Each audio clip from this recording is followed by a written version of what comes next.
Hey, it's Billy Carson, aka Forbidden Knowledge. I'm here with a pop-up podcast with my friend and host, Emilio Ortiz. What's up, Emilio? What's up, brother? Good to have you here. Hey, thank you, man. If you don't know Good who to this be is, here. he's in the Forbidden Castle.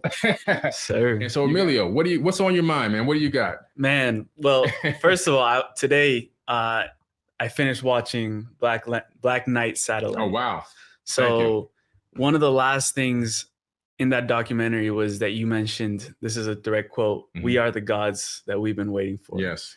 And it stuck with me, and I wanted to open up today. You even named this show, "We Are the Gods We've Been Waiting For." Are we?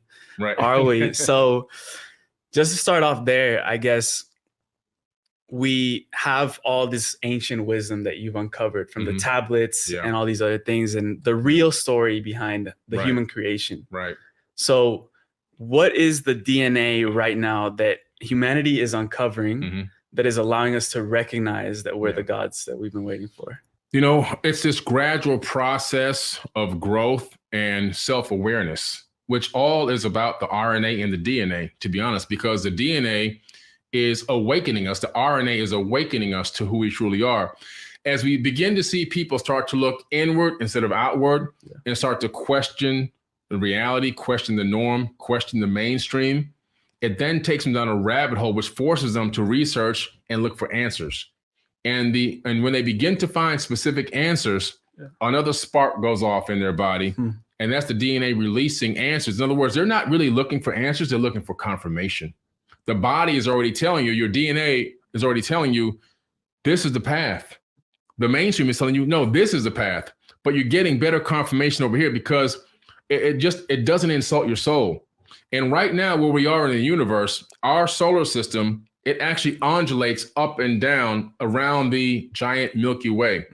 And these movements are huge, hundreds of millions of miles as it undulates up and down. Right now, we're at the perfect center of the equator of where the supermassive black hole is at the center of our galaxy. Scientists have identified this since 2013. We've risen to this level. Now we're in the age of questioning and getting and looking for answers. This information age, right? We are God and God is us, and that we are God walking in the flesh, each and every one of us. And there is no separation. We're all the same entity, just in different variations or different forms. In the Emerald Tablets of Thoth, you break down how we're living in this fractal holographic universe.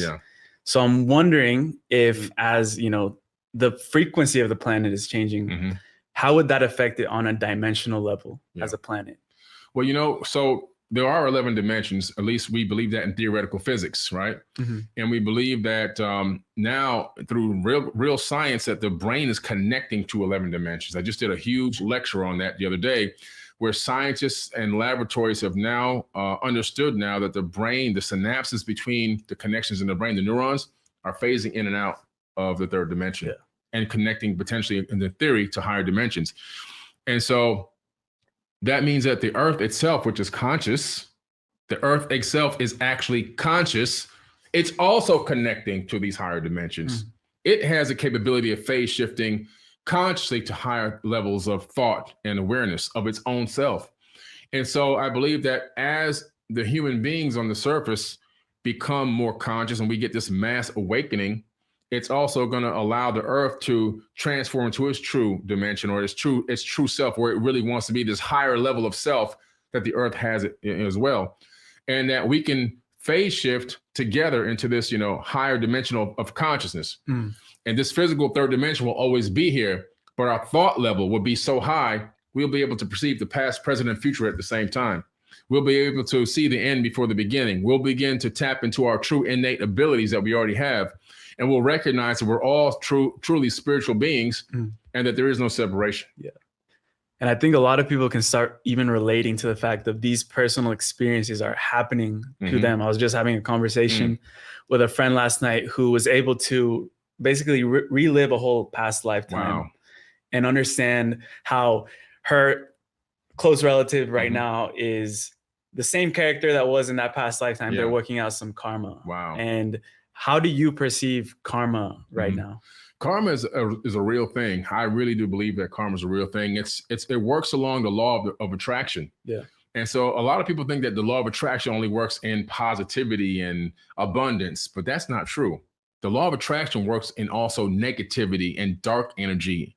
And, so if a person's always doing things wrong, or doing wrong things, I should say, being bad, trying to hurt people, trying to injure people, whatever the case may be, dark things, all the dark thoughts, that is going to reciprocate back to them. Mm-hmm. When a person is in a state of fear, despair, hate, anger, trauma, they always seem to have more and more of that coming back at them, because the law of attraction, it works on frequencies.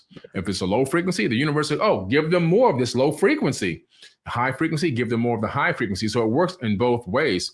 So people have to be very careful, because, there's a situation, in my opinion, with karma, where if you're always focusing on the dark stuff and always doing dark or engaging in darkness, you're going to get more darkness coming at you.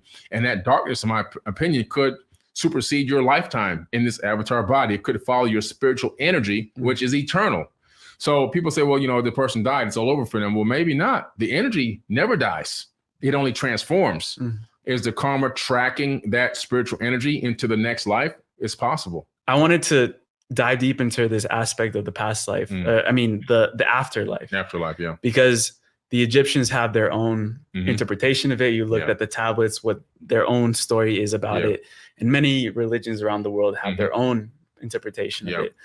You right now, after having all the research, have gone on your own journey. What is the afterlife looking for you? So based on what I've studied from Thoth the Atlantean Priest King and the Emerald Tablets, it's about, there's two levels. So one level is becoming an ascended master, working on yourself so intently and focusing on consciousness ascension on a daily basis, so that you get to the point where he talks about being able to incarnate at will. He also says on and in the plane that you desire. In other words, he's talking about incarnating when he wants to, and even in any dimension he wants to incarnate at.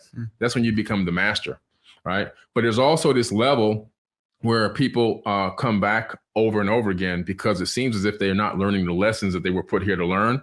And they go through this process of learning and focusing eventually on ascending. But some people can come back 10 times, 100 times, hundreds of times, thousands of times. And so what I began to realize is, before I go into the afterlife, that there are people on this planet that could be 60 and 70 years old that are newborns spiritually. And there's people here that could be 15, 20, 30 years old that are ancient, super ancient people. They could have been here already 1,000 times. They're finally getting it now. They're on their path to ascension. Old souls, exactly. And so you have this dichotomy there between people that appear to be physically old, but actually are brand new babies. And I think that when you get into you're talking about the afterlife, we're talking about entering your spiritual energy, reconnecting with source, your higher self. I think that we're all connected to a higher self, and that the voice we hear in our head talking to us, we might mask that voice and make it seem like this deep voice and but really it's really our voice. We morph it into something else. When you begin to truly hear your own voice in your head, that's you talking to you from a higher plane of existence. And I think that once this avatar body ceases to exist and work, and it releases your spiritual energy, you reconnect with your higher self in a higher dimension, and you begin to see things for what they really, really are. Yeah. Like the ancients say, the ancient Aboriginals that I sat with in Australia, this is sleepy time. They call this sleepy time. In other words, this is an illusion. This is a dream world, and that the real world exists when you die. So we're just waiting to wake up. Yeah. And I was mentioning to you right before we started recording, Dolores Cannon, and I'm reading her books right now. I'm just studying her work. Is fascinating. But one of the things she mentioned right now is that there's waves of volunteers that are coming onto the planet to work with light and elevate and help humanity evolve. And Thoth, in this book that you mentioned, when you break down the tablets, he uses the word a lot, the children of light. Yes. So I just wanted to break down what that means, because that just has a lot of correlations with, the new wave of children that are coming into the world right now, that are bringing that light, helping our species ascend to the next level. So what are the children of light, and how both saw it and how you see it as well, like with the future generations? Oh yeah, that's a great question. The children of light are these indigo children that you see popping up all over the world. The younger generations that are coming in with the old soul mentality and consciousness, but also not grasping on to the fake illusory concepts that were forced on them as children, they were able to override that programming code like this. They knew right away that information is dogma. That information is not accurate. That information is false. I'm here to talk about this. I'm here to learn this. I'm here to teach this. And these are people that have agreed, in my opinion, to come here and assist in the launching of mankind back towards the golden age. And there are literally millions of people that are here right now as we speak. Some are babies and some are even adults now that are here for one purpose and one purpose only, to help usher mankind back up to the next golden age. Both who call himself a son of Atlantis, and he also called himself a son of man, which is ironic that Yeshua, aka Jesus, calls himself the son of man in the Bible, right? And he said his mission is to help man find and seek the light. He used to travel the universe from watching civilizations rise and fall. That takes a long time. to watch. He's been around. He's been around, right? Been around. But that man truly always wants to seek the light, and that we will get back to a golden age, that the golden age is within our reach. And his mission was to help raise mankind back up. In other words, we had been there before to a high level of civilization. Yeah. So that takes us back, I think, to Atlantis. And some of the things that you've discovered about Atlantis, because obviously Thoth, the Atlantean, he was coming from that land and that civilization. For some reason, it fell. And there's many interpretations of it. I know from the tablets, they're telling us, the ancient cultures are telling us about the flood and everything that happened. But what do you think are some things that we can extract from that point in civilization that we can start applying to what's going on right now? Yeah. Well, you have to look, and when you look deep into the Atlantean story, you discover that there was some disarray. There were some disagreements. There were some fighting. There were some wars between these Atlantean people because of differences of opinion, quest for power over other humans. The Atlantean civilization wasn't just a ring city. That was just one capital of dozens that existed on Earth. So the entire planet itself is Atlantis. Wherever you are right now, you're in Atlantis. And these battles ensued, and even the jealousy and the prejudice of the fact that an Atlantean king would have take a human as a wife. That was another big problem, one of the biggest problems that caused one of the big wars. And so you had all this crazy stuff going on, and these quests for power and domination and control by not all of them, but by most. And you saw like Thoth, the Atlantean, how that wasn't his mission. His mission was to enlighten humans. His mission was to bring knowledge, alchemy, chemistry, languages, building techniques, and so forth, and enlightenment to the world. He created the first mystery schools. And so you had some that were dark and evil and some that wanted to bring the light. And you have to look back at that time and realize the past is prologue. What happens in the past is doomed to repeat itself again unless we learn about it and learn the lessons from it, which is where your question is going. So we have to really look and analyze, what is it that is causing this to continue to happen to us, these rise and falls of civilization, which we know has happened at least 4 times. Now we have to say, look, this is what happened. Ego crept in. Ego crept in. The want and will. When you have everything you want and you're fully loaded, like there's no more money that you can get that will help change your life at any point. Like this quest for power and domination over others is the weakness. It's the Achilles heel of mankind. We have to learn from that and say, look, no more. How do we have unconditional love for one another? How do we work together, even though we are all different and we have our own differences, right? How do we work together and we forget about this divide and conquer tactics that they use on us all the time to keep us separated and fighting one another so that we can't see what's really going on behind the veil? We have to at some point realize we as 8 billion people now on this planet have to come together and work together and love one another, regardless of who we are, what we believe in, what we don't believe in. And we have to stop playing the game. Right now, 100 people control 8 billion people. 100 control 8 billion. So when you look at that number and you go to the ancient past, you see the same exact thing. The Anunnaki in the tablets, in the Sumerian tablets, not in this book, but in the Sumerian tablets, they say that there are so many of them and so little of us. At any moment, they can realize they don't need us. So they were even afraid of this in the ancient past. It's the same thing going on right now. We have 8 billion of us. and we're fighting each other. We're abusing each other. We're killing each other. We're stealing from each other. And the 100 people that are running and controlling from behind the scenes are just laughing. And they're making money on every single corner, every single side. We have to do one thing and one thing only. We have to stop playing their game. And when we stop playing their game, it's game over for them. And we can create a new paradigm on this planet, and we can literally bring heaven to earth where it's supposed to be. Yeah. And there's obviously that spiritual side of developing our own empowerment and realizing and remembering who we are. Yeah.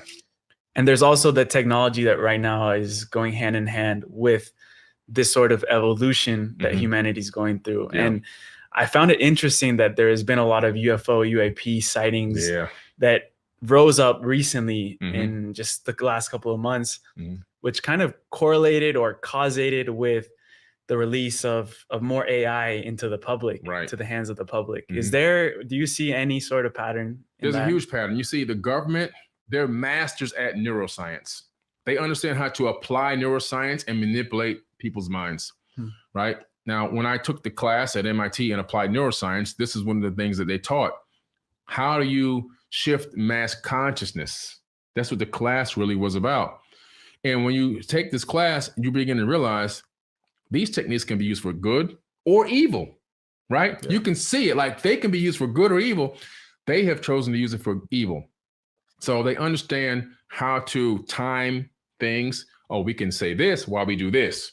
We can do this while we do this. While they're looking over here, we can do this over here. You know, in the middle of the night while they're sleeping, we'll pass this bill, and now they have to pay income tax. And so we'll make this bill pass, but we'll distract them with this big problem, right? With these riots or whatever we'll create here. And now, while that's all going on, everybody's outside picketing over here, we're going to pass another bill. Now we gotta, we have a banking system that steals all their money, right? We have so they keep this whole scenario going. Now it's UAPs and UFOs. Two agendas. One agenda is money. There's nobody else to destroy on this planet.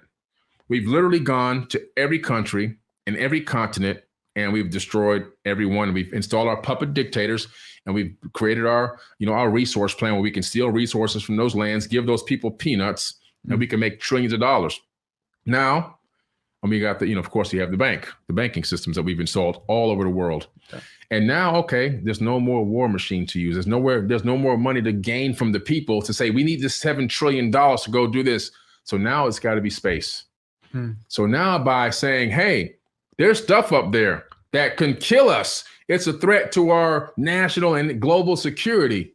Now people are going, oh my God, they can't stop these things. They're too fast. If these things wanted to kill us, we'd be gone. Yeah. I mean, think about this. A civilization that can travel at 6,000 miles per hour and then make a 90-degree banking turn on the drop of a dime, and an F-22 can't even touch it. They're probably not going to come down here with guns blazing. If I had a kind of a civilization like that and I wanted to take a whole planet, I would just drop something in the atmosphere. And then 2 or 3 days later, everybody would be dead, and I'd come clean up the mess. Even probably what I dropped in the atmosphere would probably disintegrate the bodies. I won't have to clean up anything. All the buildings will be intact. All the technology will be intact. Nobody's coming here with guns blazing. But they have this illusion that's what's going to happen. And so now we have a Space Force, guys. We need the 7 trillion. We need 10 trillion. We need $20 trillion. Now they got their war machine funded again. They're on the board of directors for these private corporations, which put them into black budget projects. So they don't have to, you can't use a FOIA act to see what they're doing with the money. Right? No Freedom of Information Act. You can't request it because they put it into private corporations. And now they get all this money. They're all making millions and billions at the expense of fear that they've pushed on people that doesn't even exist. When we start talking about AI, and there's going to probably be more regulations around it. Yeah. If you were in an ideal society, probably an advanced civilization that has created their own sort of artificial intelligence, what would be the best use of this technology? What would you be using? What would you be channeling that technology into? I love the idea of it because there's so much that can be done to free the burden of mankind. So the first thing, and the first and most important thing is the programmers have to be conscious. See, as above, so below, right? And so since as above, so below, and everything is a fractal, that means that the programmers that are writing this AI code They're not conscious. You know how we know they're not conscious? Because you look at the way that the algorithms work on social media. They're racist. They're biased, right? They have agendas. We know this just by posting stuff on social media, how the AIs work and manage your social media account.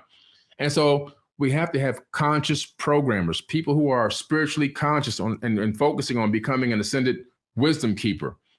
That kind of knowledge then becomes a fractal into the programming language. A person with unconditional love, no hatred, no prejudice, no bias, no agenda. That's the point we got to get to. Now we got the programming code coming from that kind of mind. That the fractal of that code, that AI, is going to take on the perception of the programmer. Now we have something that can possibly work, right? The next thing is, as AI is developed to take over or dominate an industry, the people in that industry need to be relieved of their labor, of their load. In some way, shape, or form, they should not have to bear the load of their expenses economically, because that has been snatched away from them. And so now what do they do? And I think that in a future society, an AI situation where it's programmed by conscious programmers, it's not biased or racist or anything else, and it's there to literally lift the load of mankind.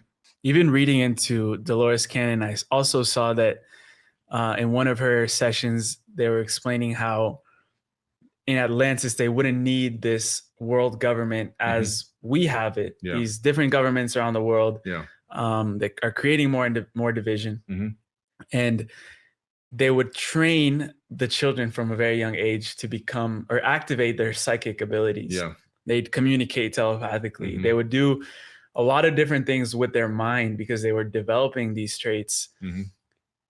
How would a world look like when everyone turns on their psychic abilities? Have you turned on your psychic abilities? Well, you know, it's a process. I feel I have some higher sensory perception in certain areas, but not in all areas. There's people who I've met, even Courtney Kane Sides, who's a medium, on my Forbidden Knowledge podcast. She's incredible. She told me things about myself that nobody knows. I've kept them in complete darkness in my own brain. She opened the file cabinet and took it out the file cabinet. I'm like, damn. So there's people that are really gifted out there, right?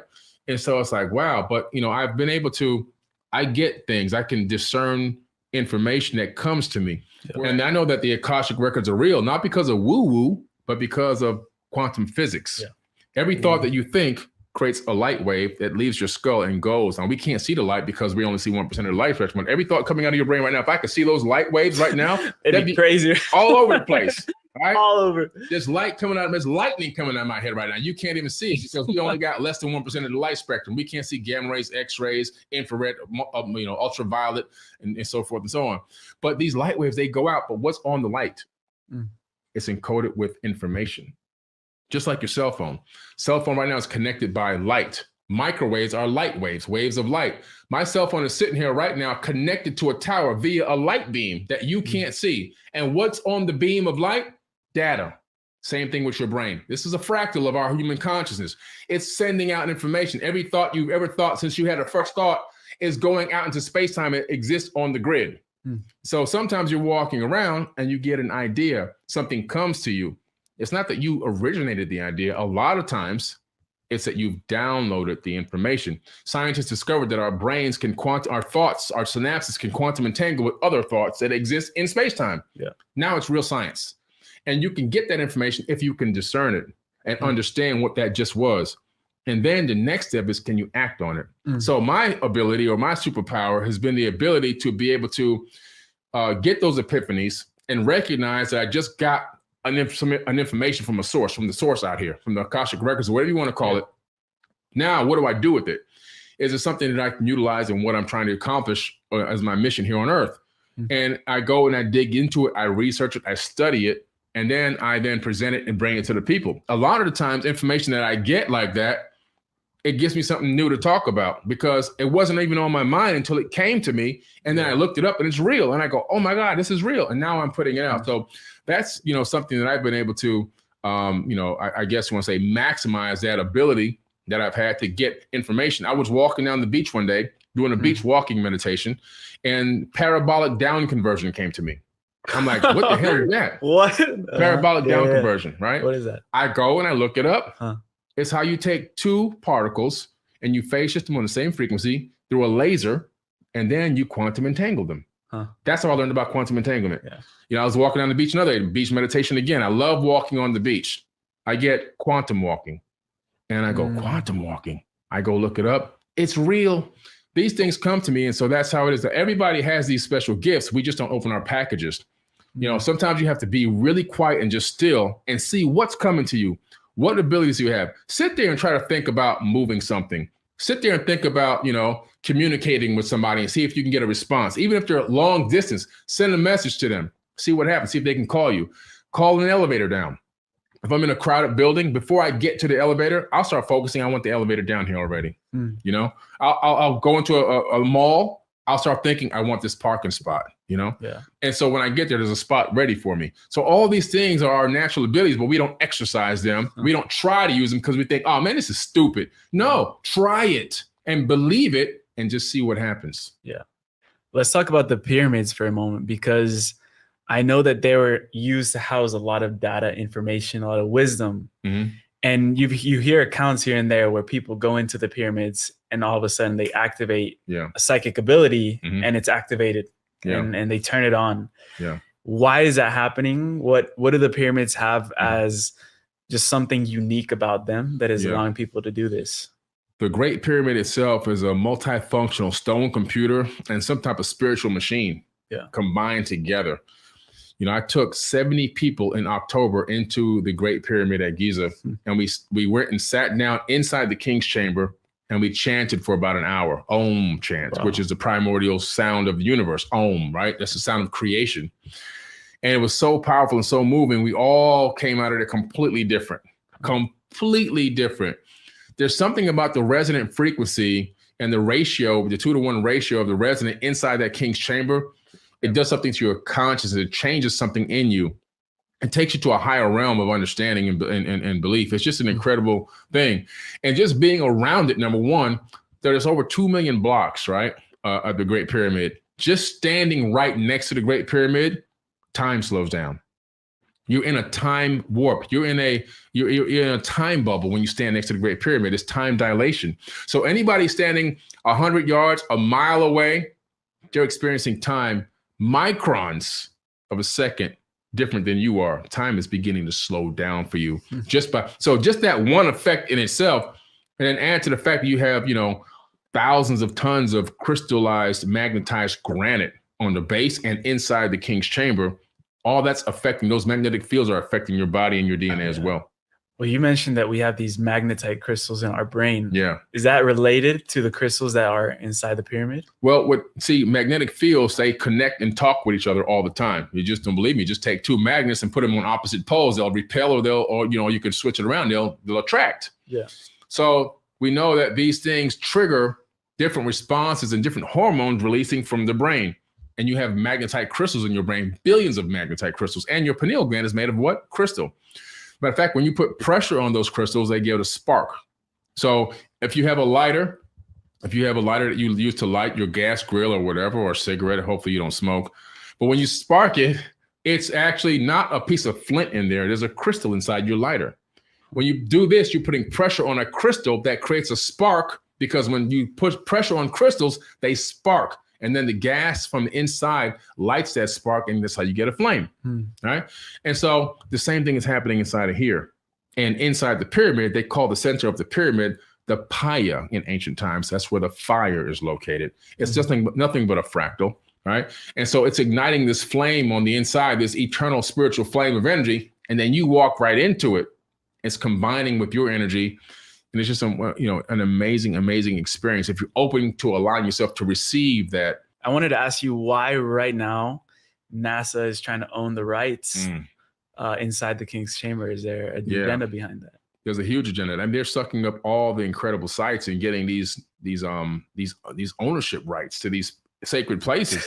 It's just mind blowing, because it's telling me what I've been talking about is accurate. Because why would a space agency want access to information about an ancient site if it didn't have to do with space and astrophysics? So when you look at the Great Pyramid and its astrological alignments, right, with Sirius and with Aldebaran and Orion and all this stuff, it's like, what is this? The Pleiades, what's going on here? And now I remember, I think it was 2014. when I was getting ready to go up into the Great Pyramid, my guy was talking to one of the pyramid priests and one of the security guards, and they were saying, in the next 10 years, nobody might be able to come in here anymore. And she was like, why? What's going on? And it was because they said that NASA now owns the rights to the entrance into the Great Pyramid to get to the King's Chamber. Yeah. And so she said, well, why would they close it? And his excuse was, well, what they told him to say, or maybe what they said, and he believes it, is that the pyramid's unstable. The pyramid's unstable. For after all thousands of years? No. It's unstable after tens of thousands of years. All of a sudden, it might collapse. Come on. There's some astrological, scientific stuff that's going on there that they want to be able to research and scientifically study, and they don't want anybody else to discover it first. That's what it's about. When I took a helicopter into the Grand Canyon about 2016, I think it was. I took a helicopter into the Grand Canyon. Mm-hmm. We went right down in the place where they, this rumored to be this ancient Egyptian area, where behind this opening to this cliff face. Yeah. And I'm like, they said, you can't go over there. Huh. I'm like, why can't I? But sacred ground, and we don't allow anybody to go over there. So I'm like, okay. So they have lunchtime now. So as everybody's eating lunch and everything else, I'm sneaking away from the picnic table. I'm sneaking away. I finally find myself in this area where I can get away. And within not even 15, 20 seconds, this guy pops up. He's got on this all black. It looks like a military outfit, but with no insignias. Yeah. And he's got the AR. And he's telling me, you got to go back. You can't come over here. And I'm like, well, what's going on? Like, why can't I? I don't know. Why can't I come over? NASA owns the rights to this. I'm like, NASA? NASA owns parts of the Grand Canyon now. So it's just craziness going on. Yeah. I know you wake up at 4 a.m. in the morning every day, and you're up researching. Yeah. You're looking into things. You're traveling to the places. Mm-hmm. What are you most fascinated with right now that's caught your attention, that, some anomalies that are going on right now? Yeah. Where's your curiosity taking you right now? My curiosity right now is, I believe I come up with a huge discovery in Saqqara, the halls of Amenti that Thoth talks about.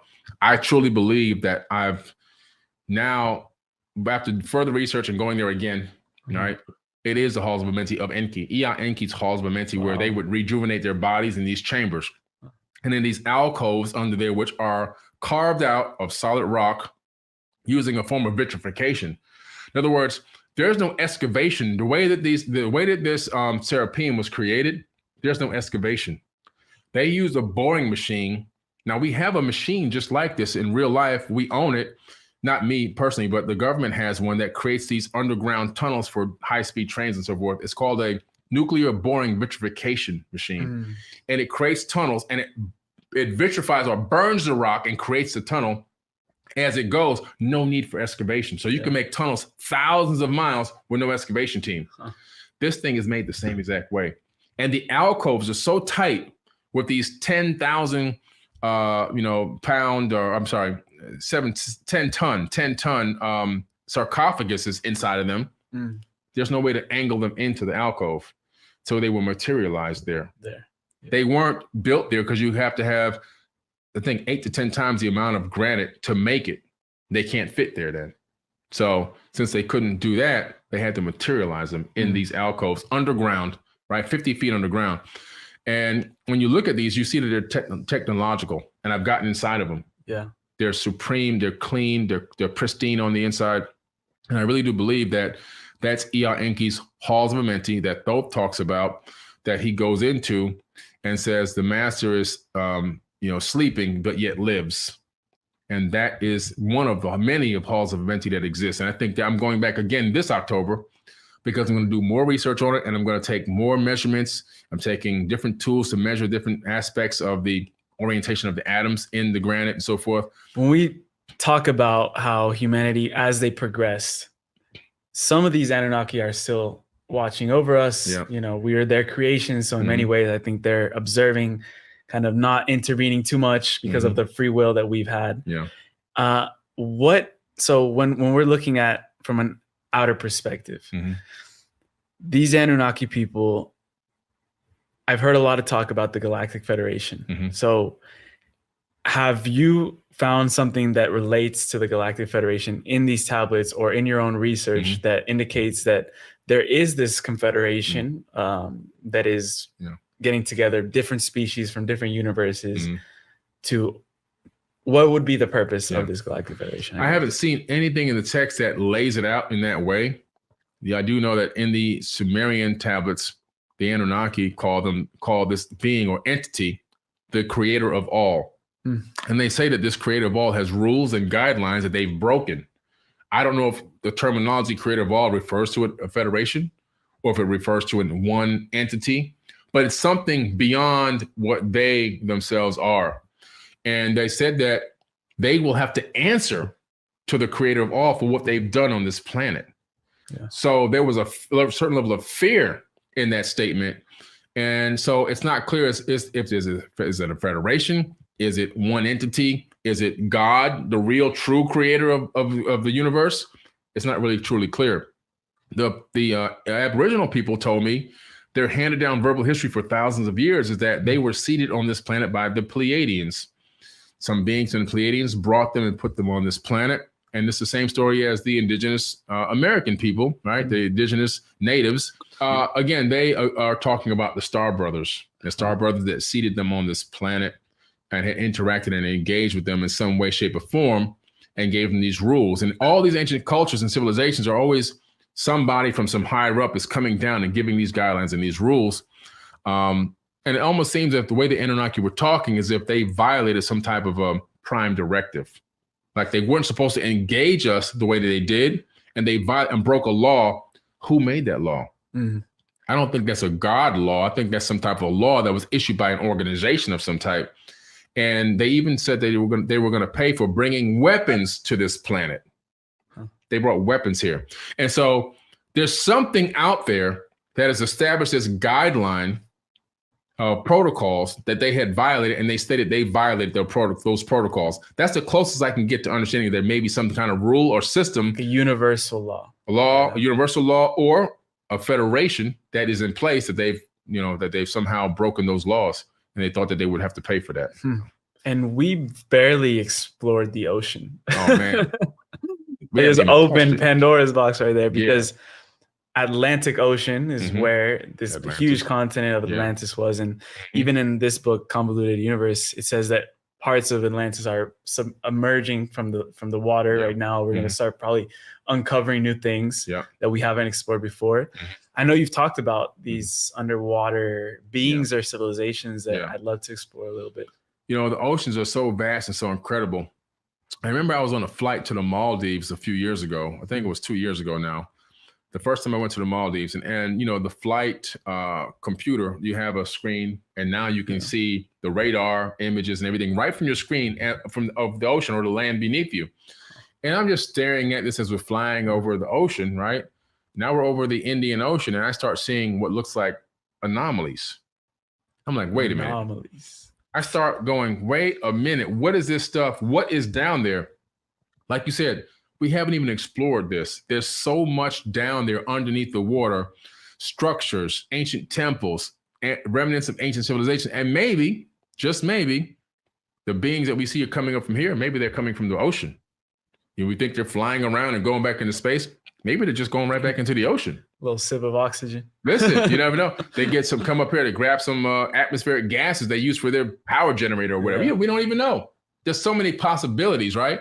Let me snatch some oxygen and hydrogen right quick, and let me snatch some of this ozone and argon, and then we'll come back and put it inside of our power generator. So there could be, and I hypothesized this when I was a kid because I saw a UFO in my backyard in 1977, and I only had a couple of friends I could talk to about it. We would go in the bushes to talk because nobody else can hear what we were saying because we'd be crazy, right?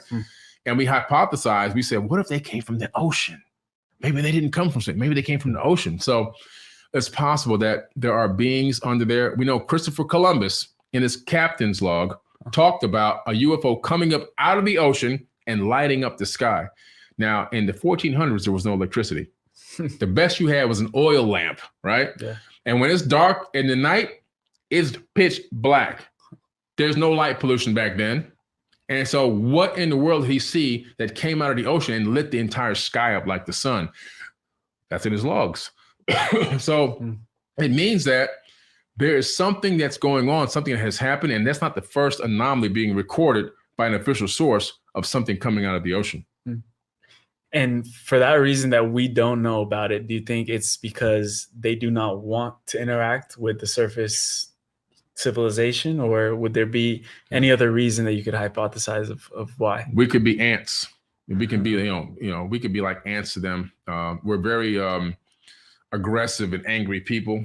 Not the entire 8 billion of us, but the 100 that control us and have us like puppets telling us to send that missile and blow these people up right quick because we don't like them. But we think there might be a threat. Kill them right quick. So we have this whole system of military on this planet where the people with the $10,000 suits never get their hands dirty. And these beings, they know this, that at any moment, one of us could turn on them based on an order that we've been given to try to kill them, slaughter them, turn them into a laboratory experiment, or whatever the case may be. And so I think it just observe us. So at what point would humanity have to be in order to be able to join our galactic brothers and sisters, let's say on a more galactic, open basis? I think that right now they're watching us. This is what I talked about in the Black Knight Satellite documentary. If you haven't seen it, you got to go to Forbidden Knowledge TV, watch the Black Knight Satellite. I believe that's a watching device. It's the all-seeing eye that's watching us and transmitting information back to the people that seeded us on this planet. This is like an abandoned seed colony. And I think it's a remnant device that's watching us. But it may not be that, okay, we're not using chemical rockets and we have warp drive. That's sci-fi. But in reality, it's, do we grow up?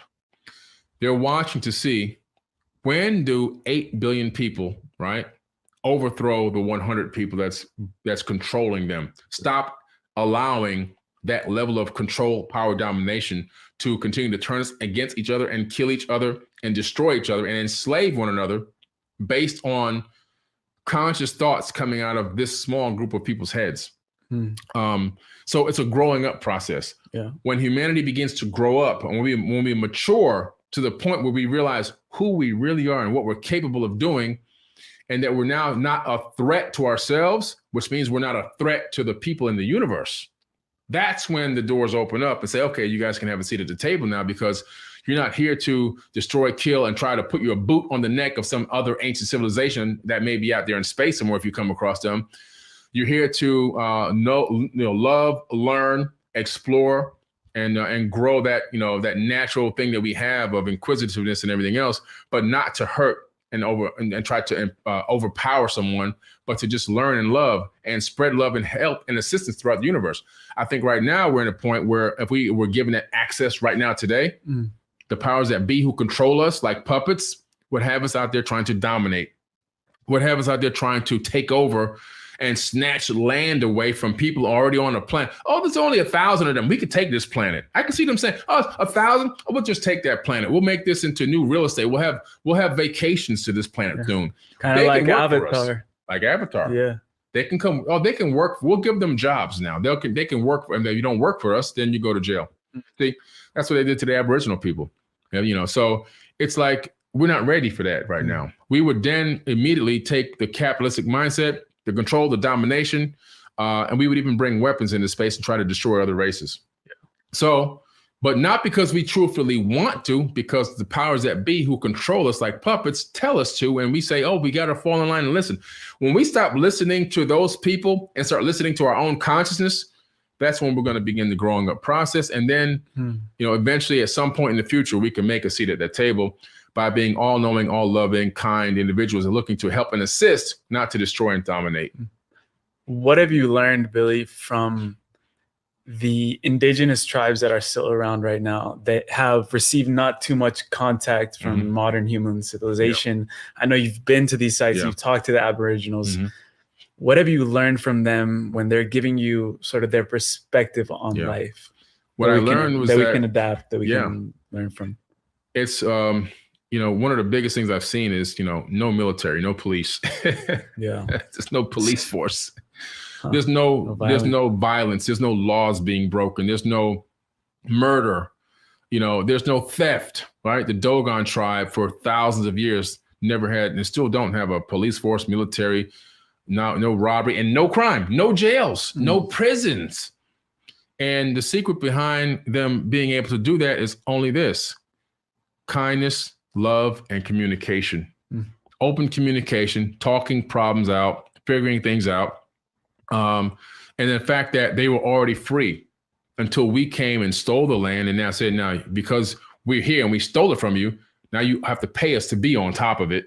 And if you want to pay us, that means you got to work for us or you got to get off the land. So this is this whole thing where we go to somebody else's paradise and then we take it from them and say, now you got to come do this for us or you can't be here. And they've learned to live in unity with nature. Yeah. They've learned to be at one with the earth and with each other. And so when you look at that, you see, we need to create a more harmonious civilization. One that's one with nature and the universe itself. We need to really truthfully find a way to create a civilization that can work together with the earth and with everyone else. Yeah.